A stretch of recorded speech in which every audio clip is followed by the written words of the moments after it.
now we are joined by Susan Berkowitz, speech and language pathologist, and I know you've got a lot of experience. So what is really the biggest issue that's facing this community these days?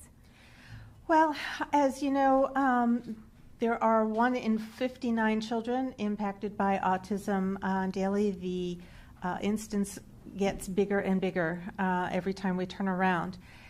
Depending on the statistics you listen to, anywhere between 25 and 40% of kids with autism are nonverbal, and they don't have a good way to communicate. And one of the things that we have failed to do over the years is to really inform parents as well as the educational staff that work with them how to teach these kids to communicate.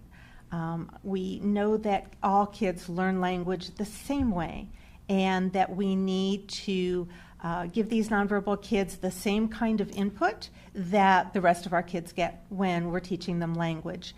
And so knowing the things that we need to do and the process that we need to work through, we need that to get into the hands of every parent, every teacher, every speech therapist who works with these kids.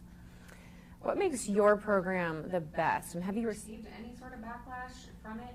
I'm sure there's many different ways of teaching.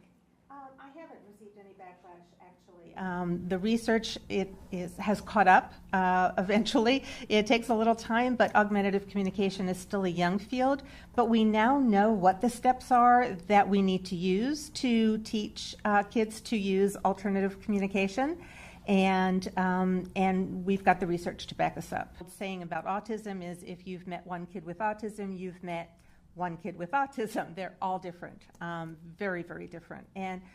But we do know that a lot of them learn the same ways. They need the visual impact. They need the repetition. They need the structure. And if we can teach them to use picture-based communication in a way that is consistent and structured and offers them the constant modeling and attention that they need, that they can do it and they can be successful.